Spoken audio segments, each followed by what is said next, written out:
प्रश्नोपनिषद का जो शांति पाठ है, मैंने पिछले सत्र में बताया, वह मांडूक्य उपनिषद के शांति पाठ के ही रूप में है, आइडेंटिकल है। और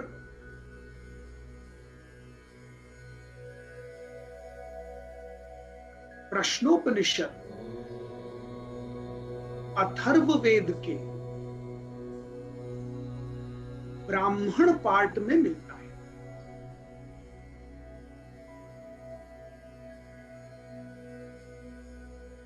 इसे अथर्ववेद के ब्राह्मण पार्ट की पिप्पलाद शाखा भी कहा जाता है, क्योंकि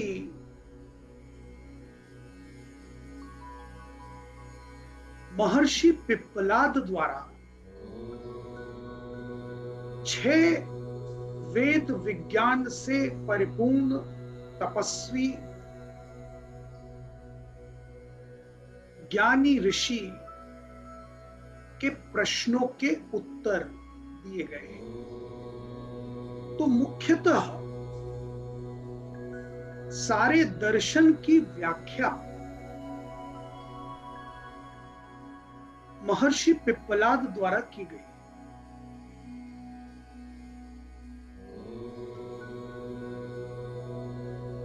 अब ये देखिए कि इसमें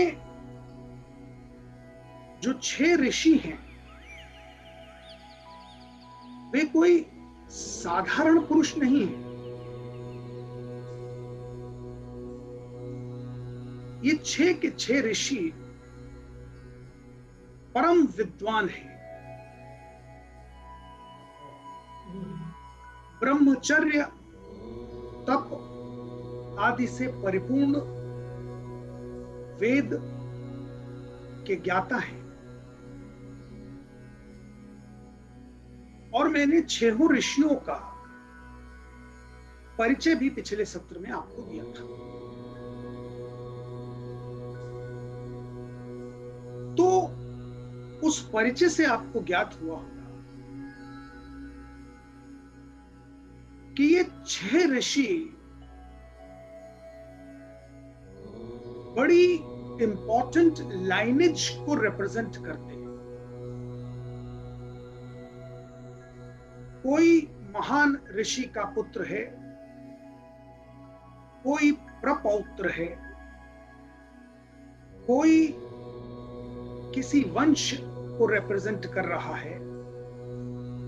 और जो 6 नाम मैंने आपको बताए थे, वो ऋषि स्वयं भी अपने आप में परिपूर्ण है। किंतु प्रश्नोपनिषद का प्रारंभ यह दर्शाता है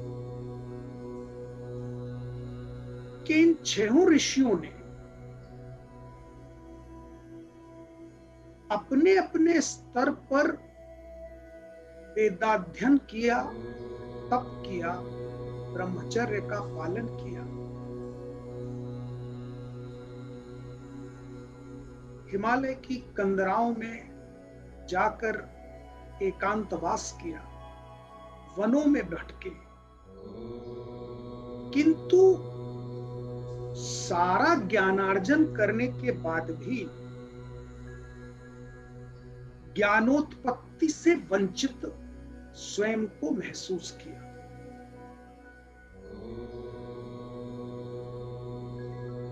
तो कई बार हम सब अपने जीवन में ये महसूस करते हैं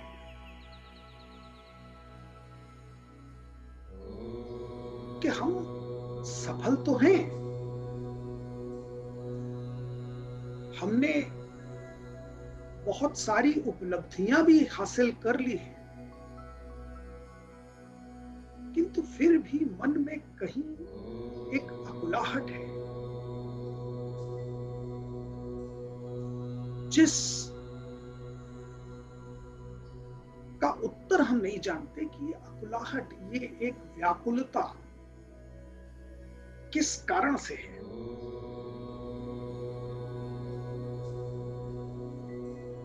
Sometimes we feel that we are not at ease, though we may have achieved a lot of success. We may have acquired a lot of materialistic possessions. We may have gained a lot of respect in the society. Still, something pricks, as if we have not reached to that pinnacle where we feel absolute bliss, absolute happiness. The self-realization eludes, and probably this illusion of that X factor made these 6 highly intellectual rishis come together. When they exchanged notes about their own achievements, all of them came to a conclusion that something is missing, and they do not even know what is it. Therefore, they decided to find out a guru, a master, a teacher, who could satisfy their queries, their curiosity, their inquisitiveness.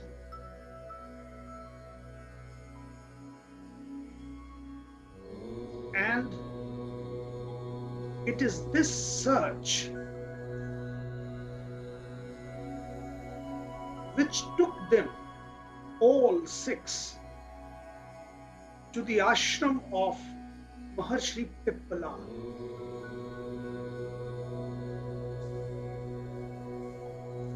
Reaching to the Guru's ashram, सबने साष्टांग दंडवत किया, करबद्ध प्रणाम किया और गुरु से अपना अपना परिचय देकर अपनी व्याकुलता बताई और उनसे अनुरोध किया कि कृपया हमारी इस अकुलाहट को शांत करें, हमारे मन में उमड़ गुमड़ रहे प्रश्नों का उत्तर दें, जिससे हमें ज्ञानोत्पत्ति हो, आत्मज्ञान हो।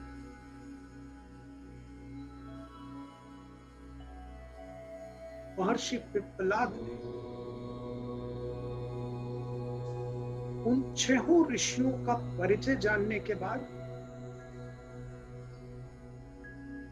उनके प्रश्नों को सुनने के बाद त्वरित रूप से उन्हें स्वीकार नहीं किया,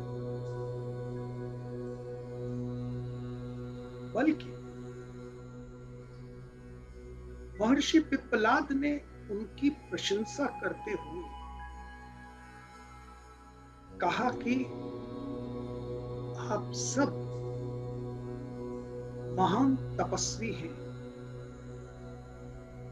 महानतम ऋषियों की संतानें हैं, उनके वंशज हैं, वेद पाठी हैं, ब्रह्म ज्ञानी हैं और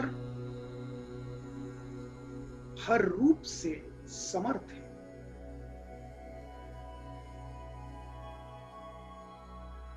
किंतु आप जो मेरे पास आए हैं,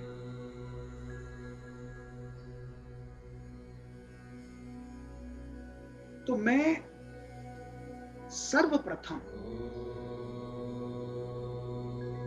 शिष्य के रूप में आपको स्वीकार करने से पहले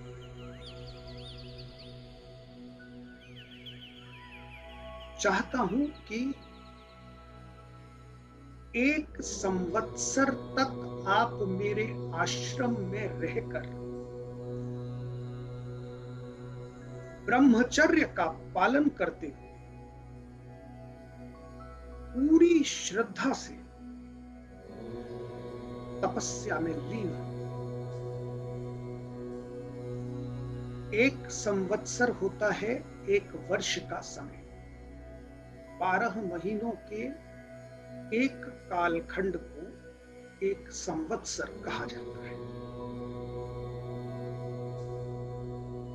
So the first condition put by Maharshi Pippalad was that though I know that all of you are great souls, great rishis, have already learnt all the Vedas, who are knowledgeable about the Brahma Gyan, but if you desire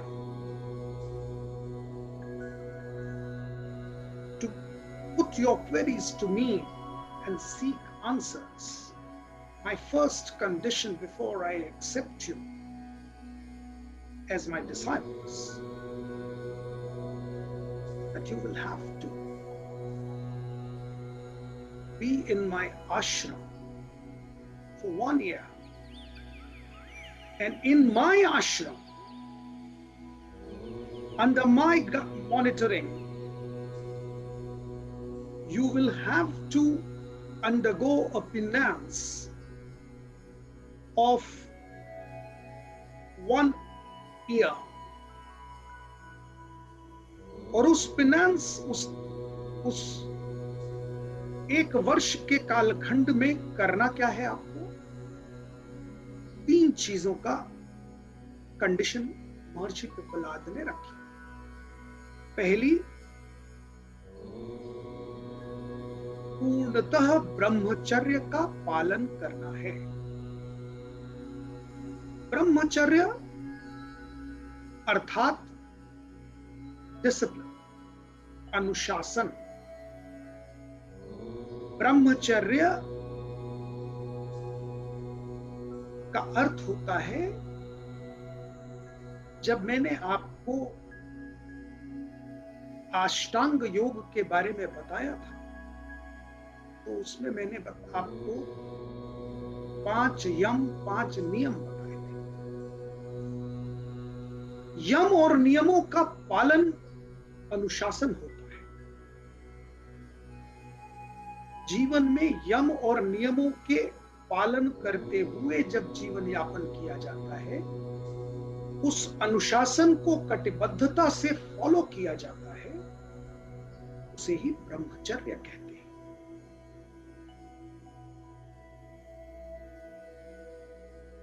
When you follow a life of a vagrant, जब आपकी जीवन में जीवन यापन का तरीका मन से गवन हो,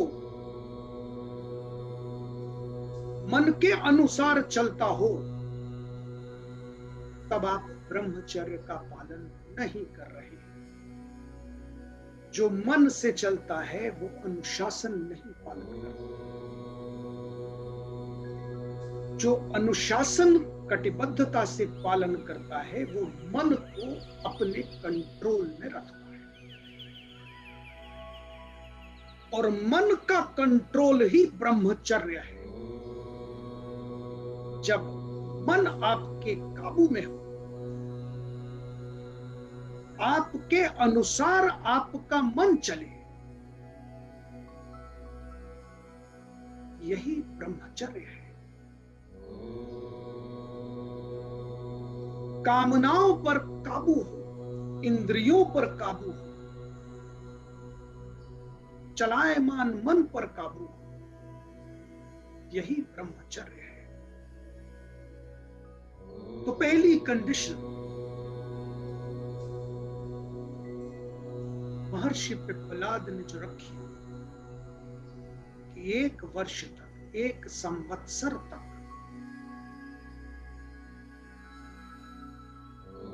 आपको मेरे आश्रम में ब्रह्मचर्य का पालन करते हुए तप करना है। ये दूसरी कंडीशन, तप करना है। तप क्या है? तप होता है जब आप न्यूनतम आवश्यकताओं तक पहुंचा देते हैं, जब आपकी आवश्यकताएं न्यूनतम हो जाती हैं,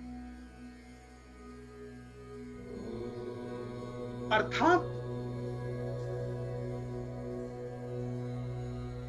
you become fully independent. That means you are not dependent upon the materialistic factors for your survival.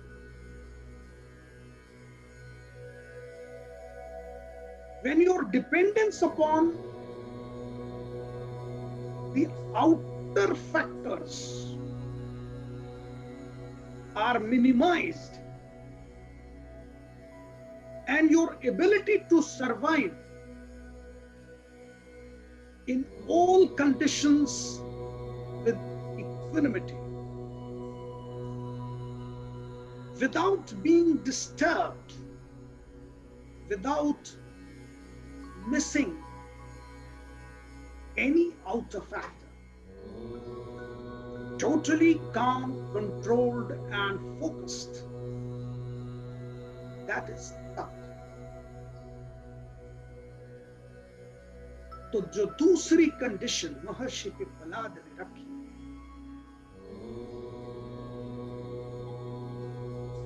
कि 1 संवत्सर तक ब्रह्मचर्य का पालन करते हुए तप करें, और तीसरी कंडीशन थी इस पूरे ब्रह्मचर्य और तपश्चर्या में श्रद्धा का भाव। श्रद्धा अर्थात faith, and faith develops only after an absolute surrender.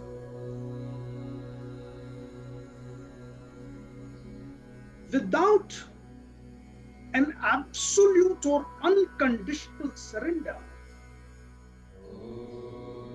you can never have a faith in your heart. Because the obstructions in the path of achieving faith are doubts.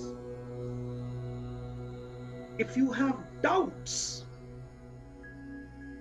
if you have even an iota of suspicion, that means you do not have absolute faith.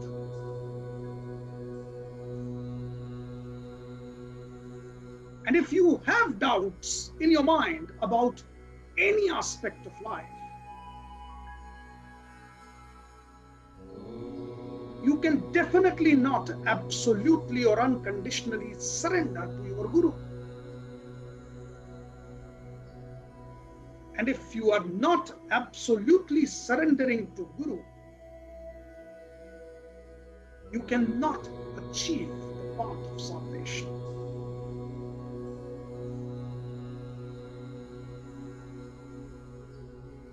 Even if the Guru is talking or demanding an absolutely absurd thing. A shishya is expected not to have any doubt and simply follow the instruction of the Guru, howsoever absurd it appears to be. Because Guru knows what he's doing. Because a true Guru will only have your welfare in his mind. A true Guru will never mislead you. A true Guru would not demand something from you for his own selfish interest. A true Guru would be only a gift without expecting anything in return. And that is why the Sanatana Shastra,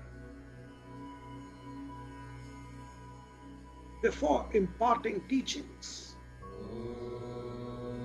do not have a practice of putting a price to it or demanding a value in return of the knowledge being imparted.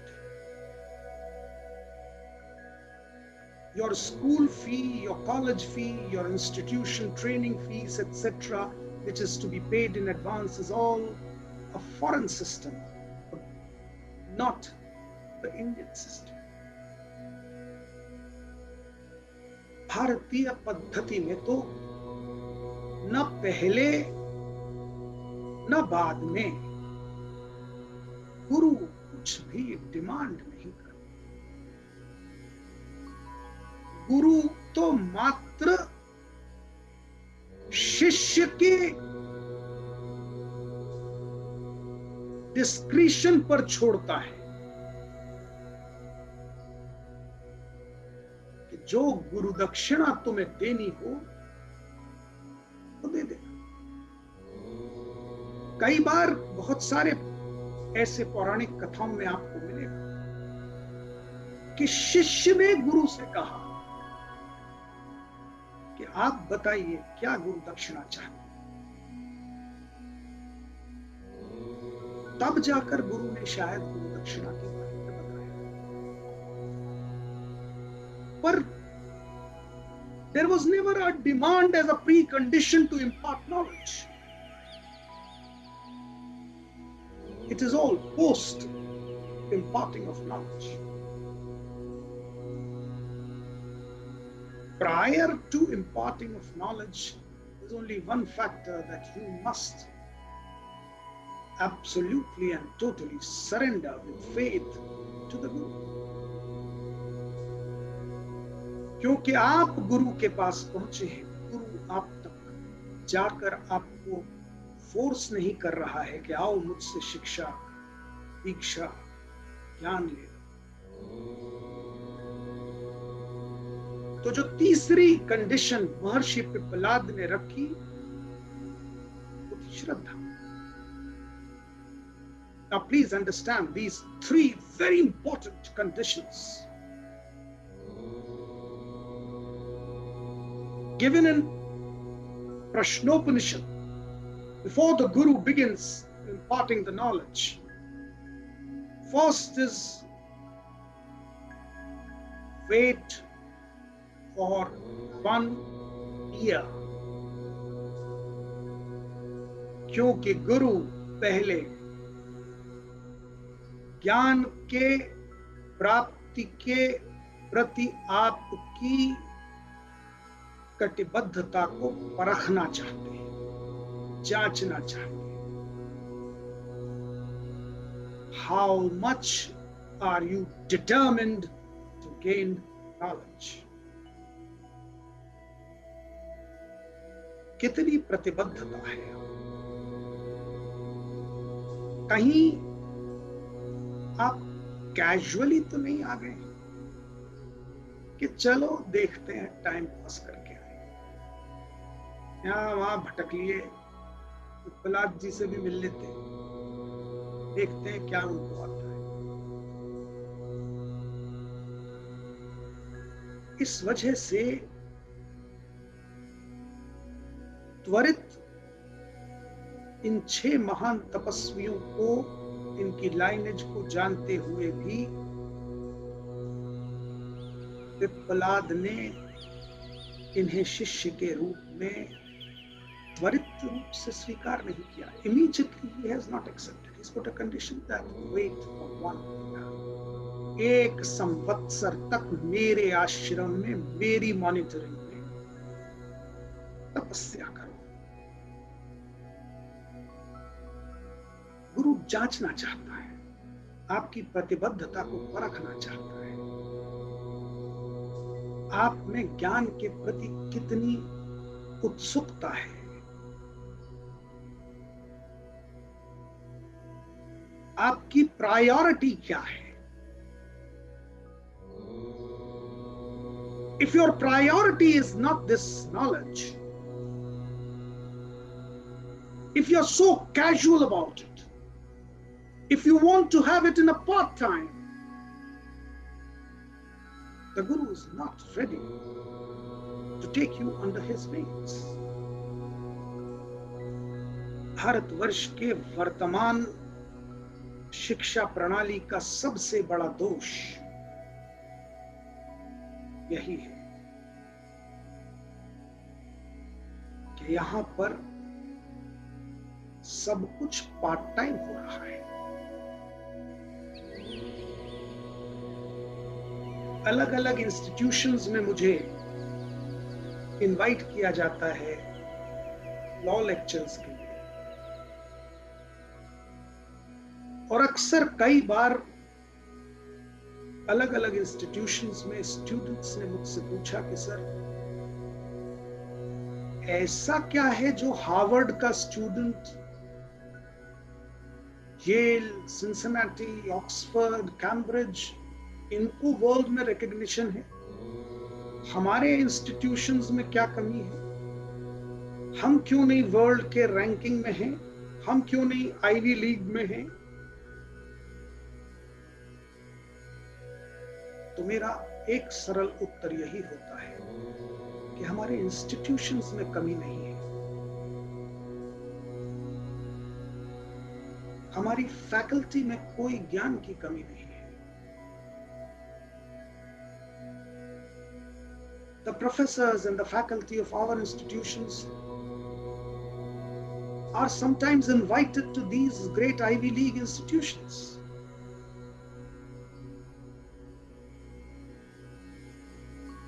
The great researchers are dominating on the world arena of knowledge. They all belong to India. But the problem is that the system is such that the students themselves join these institutions as part-time. Full-time dedicated knowledge जब तक नहीं होगी, 24 घंटे एक ही विचार में आप ओत-प्रोत नहीं हैं, you cannot develop excellence. And please remember, in this world, nothing short of excellence counts. You may have a number of degrees on a piece of paper. You may have a number of certificates on different pieces of paper. But they do not count unless you actually have knowledge. The entire education system of India imparts piece of papers after 3 years, 4 years, 5 years courses, calling them degrees, calling them certificates, diplomas. But unfortunately, somewhere we have lost that we have to impart knowledge, and that is why we fail to produce any great giant like Einstein or Aryabhat, or like these great sages who have written these scriptures, क्योंकि हम सब कुछ part time कर रहे हैं। और महर्षि पिप्पलाद इन 6 तपस्वियों को part time आकर कैजुअली मुझसे नॉलेज ले जाओ, फीस भरो, सर्टिफिकेट लो भैया, आत्मज्ञान का सर्टिफिकेट, फीस इतनी है, भर दो वहां विंडो पे जाके। पिपलाद आश्रम में ऐसी कोई विंडो नहीं थी, ऐसा कोई अकाउंटेंट नहीं था, ऐसा कोई कैशियर नहीं था। इसलिए उन्होंने कहा पहले ये 3 कंडीशंस फुलफिल करो 1 संवत्सर तक।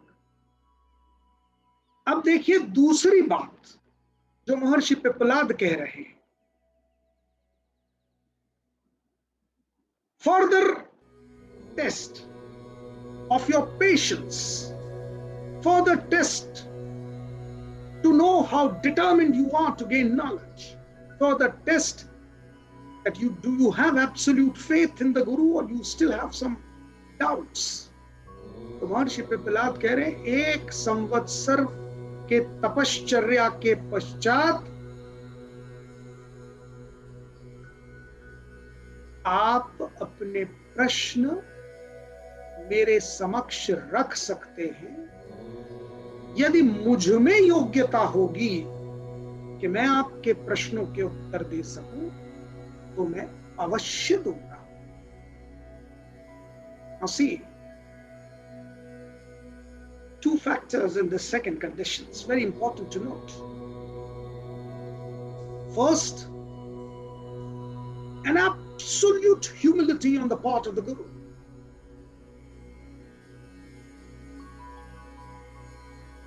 He's so humble, so down to earth. He belongs to that factor that I do not know, that I do not know, that I know. मुझे पता ही नहीं है कि मुझे पता है, ये तो तुमको लगता है कि मुझे पता है, इसलिए तुम मेरे पास आ गए, मेरे आश्रम में आ गए। मुझे नहीं पता कि मुझे तुम्हारे प्रश्नों का उत्तर देने की काबिलियत, योग्यता है या नहीं, वो तो तुम्हारे प्रश्न पर निर्भर करेगा। क्या प्रश्न है तुम्हारा, उसको जानने के बाद ही मैं असेस करूंगा क्या मैं उत्तर जानता हूं। So see, there is no boasting about oneself. There's no arrogance that I know everything. Ask me what you want. First factor for the second condition. The second factor of this condition is कि अब भी अगर तुम्हें गुरु की योग्यता पर संदेह हो तो don't waste your 1 year. Leave. Because if you have doubt, you will not waste your 1 year. I want to know, although I am humble, although I am discouraging that I may not know your answer for question, it's you who have to have that faith that no, you know the answer. And I'm ready to devote 1 year of my life in absolute surrender before you. Unconditional surrender. Unconditional, why? Because there's no condition in the faith. You cannot afford a condition in the faith. Unconditional surrender. ठीक है, नहीं भी मिलेगा उत्तर तो भी ये 1 वर्ष आपके आश्रम में तपश्चर्या व्यर्थ नहीं जाएगी। इस बात का जो आभास हो तो ही 1 वर्ष डिवोट करो। So there are these two very important factors which you must take note of in the second condition.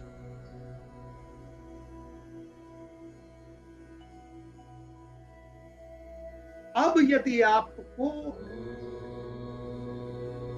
ये शर्तें मंजूर हों, स्वीकृत हों, तो आइए मेरे आश्रम में 1 संवत्सर बिताइए। तत्पश्चात पुनः मेरे पास आइए और यदि मेरी योग्यता होगी तो मैं उत्तर दूंगा।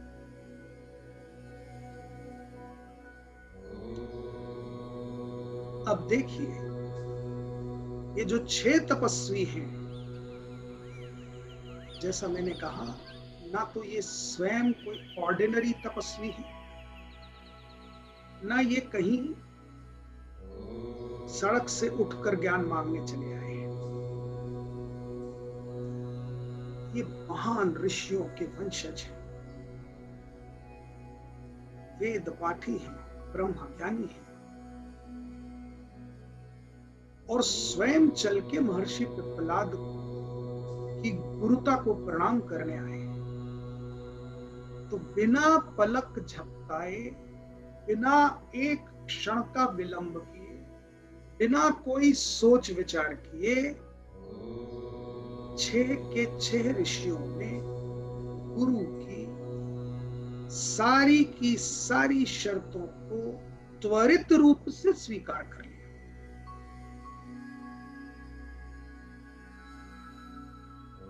अनकंडीशनल सरेंडर जी गुरु जी, जैसा आप कहें। और इन 6 ऋषियों ने महर्षि पिप्पलाद के आश्रम में पूर्ण ब्रह्मचर्य का पालन करते हुए पूर्ण श्रद्धा के साथ 1 वर्ष का तप प्रारंभ कर दिया।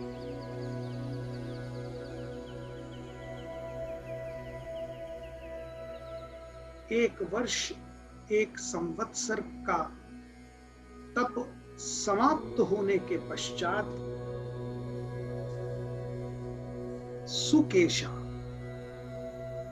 सत्यकाम, शौर्यामणि, आश्वलायन,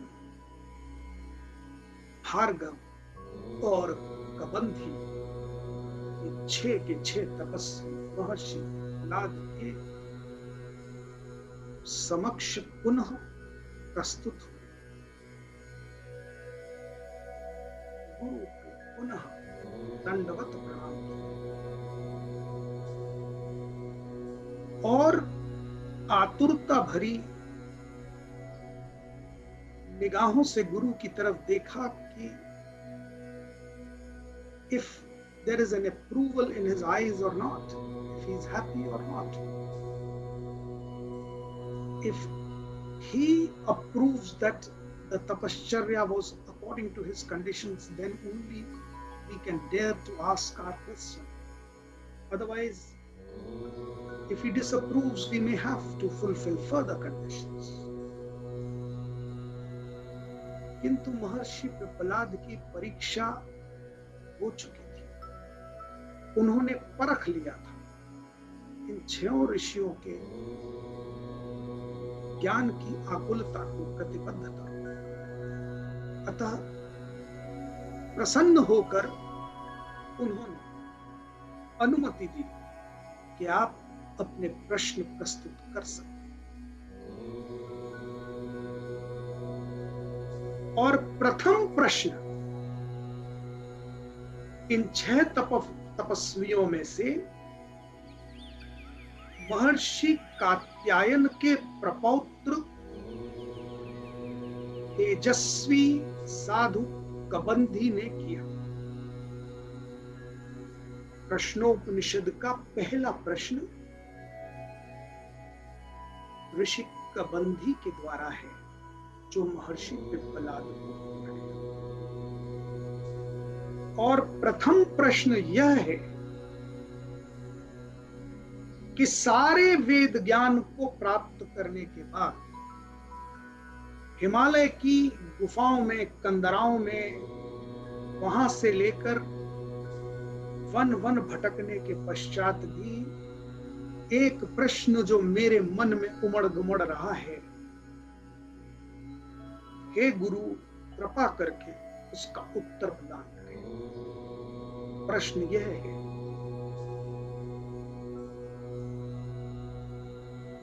कि किस कारण विशेष से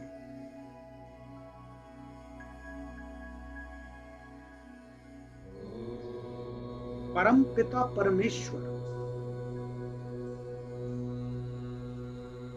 परम ब्रह्म ने इस संपूर्ण सृष्टि की रचना की है। किस कारण विशेष से इस सारे संसार में, इस संपूर्ण सृष्टि में विचरण करने वाले जीवात्माओं, जीव जंतु, प्राणियों की रचना की है? क्या कारण है? क्यों किया है? और क्या उद्देश्य है? क्यों हम सब प्राणी इस माया जनित सृष्टि में यूं ही विचरण करते हैं, भटकते हैं, और अंततो गत्वा उन तमाम प्राणियों के बीच में से जिन चंद प्राणियों को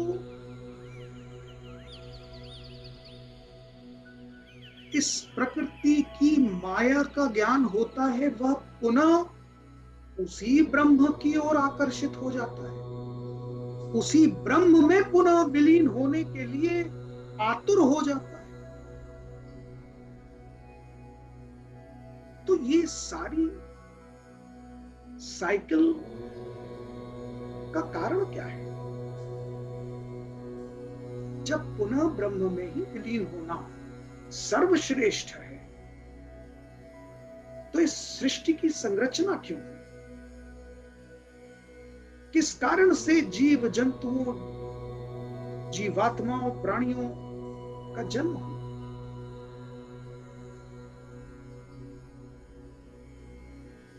और किसने किया? ये सब कुछ किया किसने और किस हेतु से किया? यह प्रथम प्रश्न कात्यायन के प्रपौत्र प्रबंधी के द्वारा महर्षि पिप्पलाद ने किया।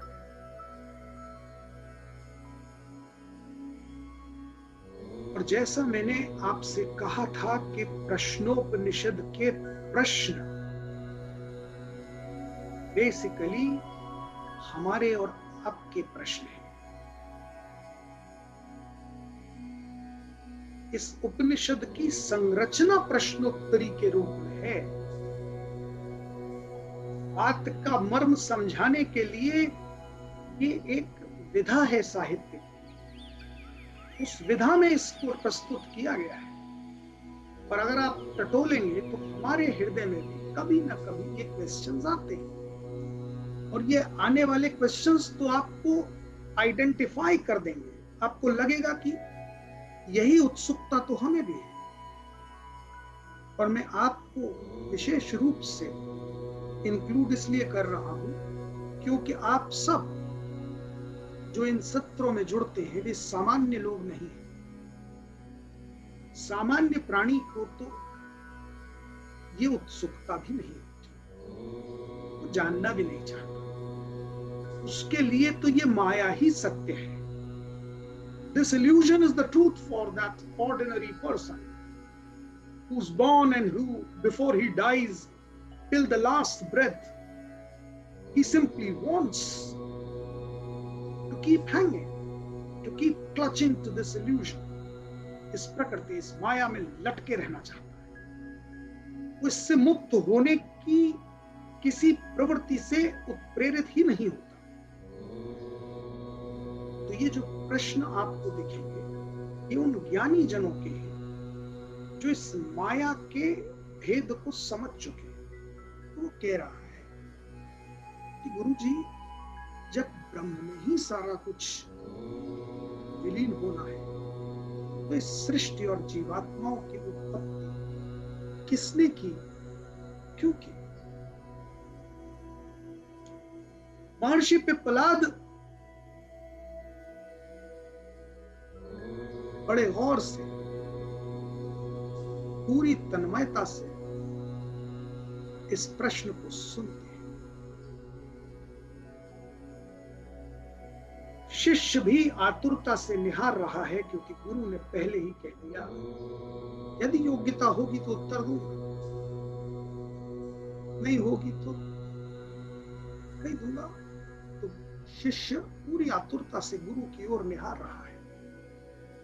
और गुरु ने कहा,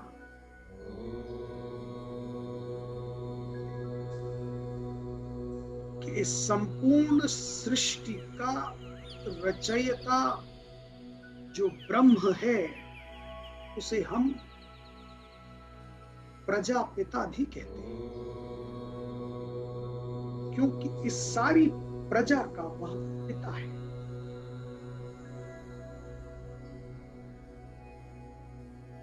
और आदि ब्रह्म ने अपनी अखंड तपश्चर्या से जब यह डिटर्मिन किया कि उन्हें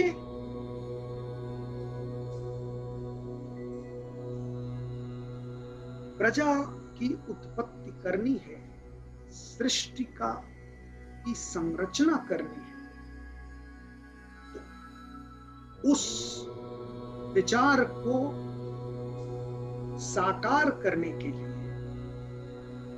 ब्रह्म ने प्रथम प्राण और रई की उत्पत्ति की। Two entities. First, prana, and second, rai. प्राण अर्थात ऊर्जा, the energy,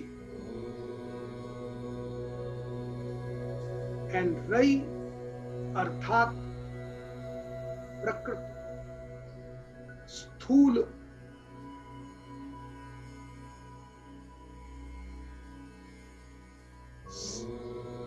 all the physical entities. The world which comes before your eyes is all rai. The whole Maya is rai. Now please understand, जो कुछ भौतिक है, स्थूल है, physical है, वो रई है।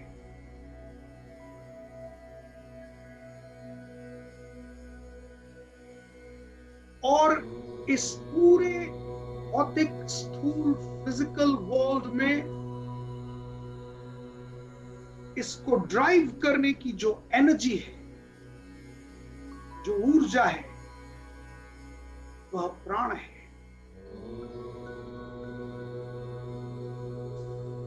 So these two entities were created by Brahma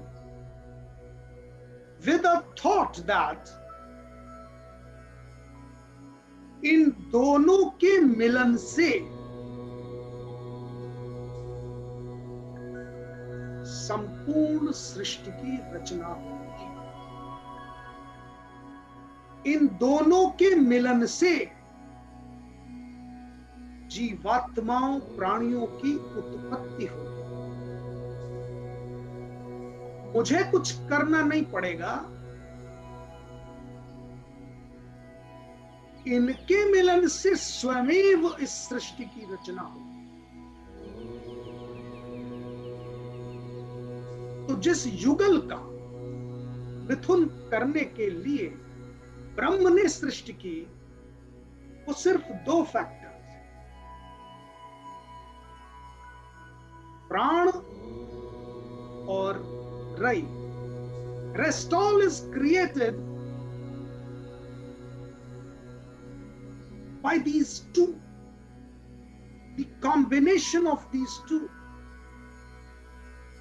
We all are the creation of the combination of these two factors, rai and prana.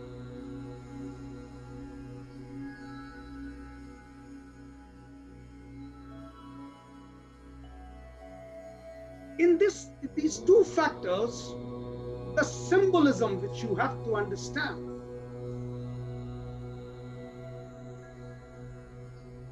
because what you just heard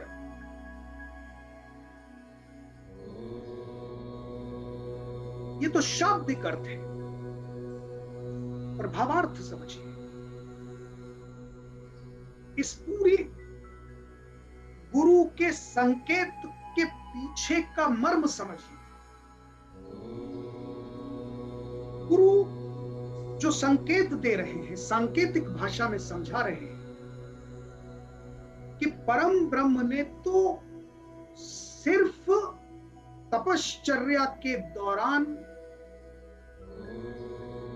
जो विचार कौंधा, उसको चरितार्थ करने के लिए दो एंटिटीज का क्रिएशन किया, प्राण और रई, and then it was left upon these two creatures combination to create the rest of the प्रजा। और जिस प्रजा के पिता, प्रजापिता ब्रह्म कहलाते हैं, supreme power, the source out of which these two factors emerged, the source from whom these two entities were created। और इस सिंबोलिज्म को मूर्ति रूप में यदि आप गौर करें तो जो सिंबलाइज किया गया है कई जगहों पे, मंदिरों में, चित्रों में, फोटोग्राफ्स में, आपने देखा होगा कि शेष शैया पर एक आकृति लेटी हुई है जो समाधिस्थ है। उस आकृति की नाभि से एक कमल के फूल की उत्पत्ति हो रही है। उस कमल के ऊपर ब्रह्म है और ब्रह्म इस सृष्टि के रचयिता है। Please understand, all this is symbolized in the physical form, मूर्ति रूप देकर आम जनता तक इस गहन क्लिष्ट कंसेप्ट तक पहुंचाने के लिए उसे सिंबलाइज किया गया। गहन तपश्चर्या में जो आकृति लेटी है, उसके अंदर से एक विचार कौंधा है, उससे जो उत्पन्न हुआ है वह सृष्टि की रचना कर रहा है। और जो दो एंटिटीज क्रिएट हो रही हैं, उनके युगल से सारी प्रजा का क्रिएशन स्वयमेव हो रहा है। और इस सिंबोलिज्म को फर्दर इलेबोरेट करते हुए महर्षि पिप्पलाद बताते हैं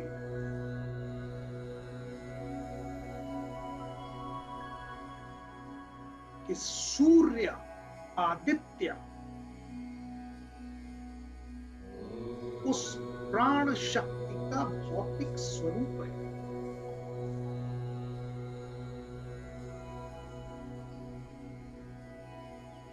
और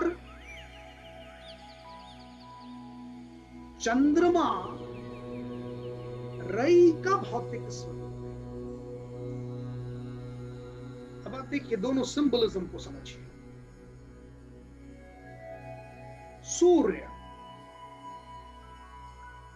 the absolute source of energy, ऊर्जा का केंद्र।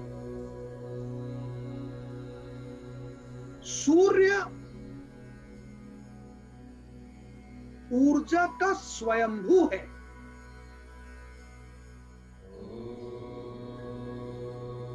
सूर्य ऊर्जा उत्पन्न कर रहा है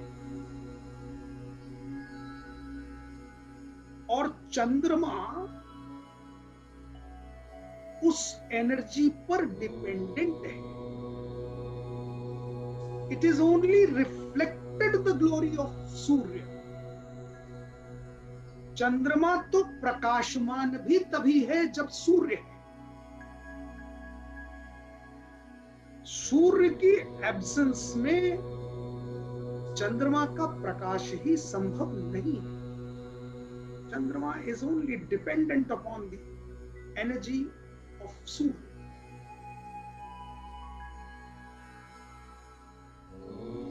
और अब आ जाइए नीचे माइक्रो लेवल पे। ये मैक्रो लेवल पे आपको एनालॉजी समझाई नहीं। अब माइक्रो लेवल पर अगर आप समझें तो हमारे इस भौतिक शरीर की उत्पत्ति भी इन्हीं दो सोर्सेज के मिलन से हुई। रई और प्राण, ये पूरा भौतिक शरीर रई है। हाड़ मांस, रक्त मज्जा, ये सब कुछ रई है।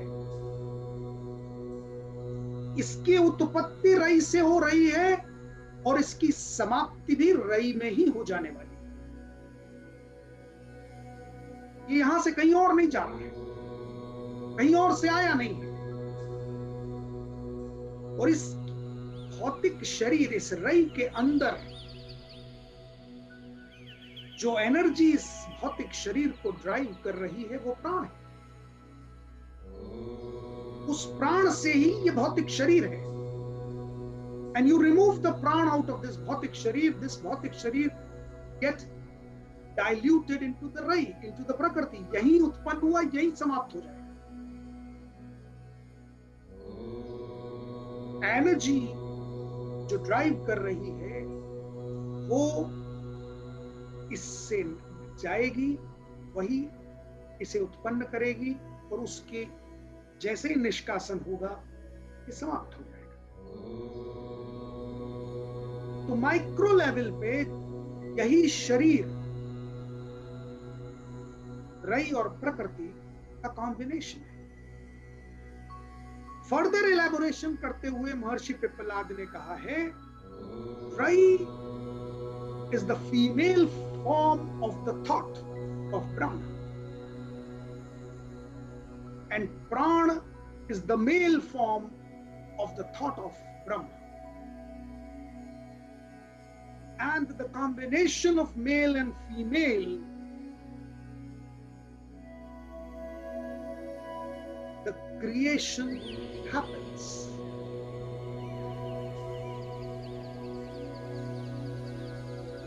तो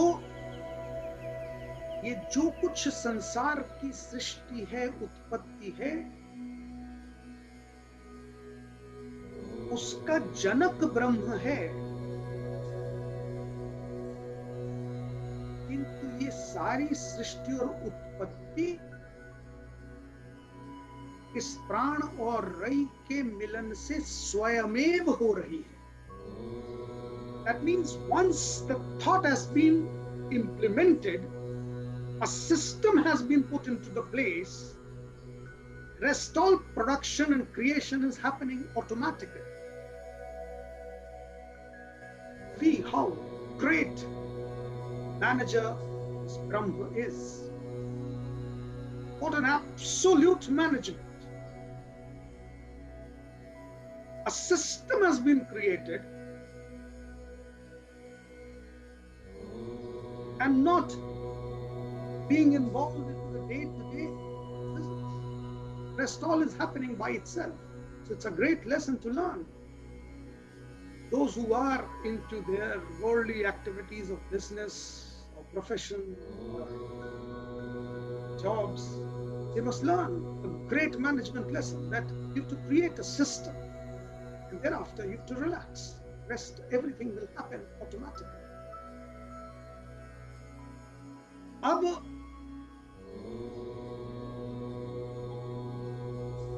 ये जीवन चक्र इन प्राण और रई से आगे कैसे चलता है, क्या क्या इनके फैक्टर्स हैं, कैसे ये सृष्टि आगे चलती है, क्या क्या आवश्यक है मनुष्य जीवन, इसी प्रश्न का उत्तर जब आगे बढ़ेगा तो आप चमत्कृत हो जाएंगे इन अद्भुत ग्रंथों के ज्ञान से, चमत्कृत हो जाएंगे महर्षि पिप्पलाद के उत्तरों से। And what a systematic analysis you will find, and I am challenging you that you can match it with the modern science. You might find that what modern science is saying has been told in these scriptures in such ancient times. And it is exactly the same way the science has today deciphered everything. So we will carry on with this knowledge. In the next session, अगले सत्र में हम महर्षि पिप्पलाद की व्याख्या पर और आगे चर्चा करेंगे। आज प्रश्नोपनिषद के पहले प्रश्न के प्रथम भाग में आपको आनंद आया होगा, इस अपेक्षा, इस आशा से आप सब प्रणाम।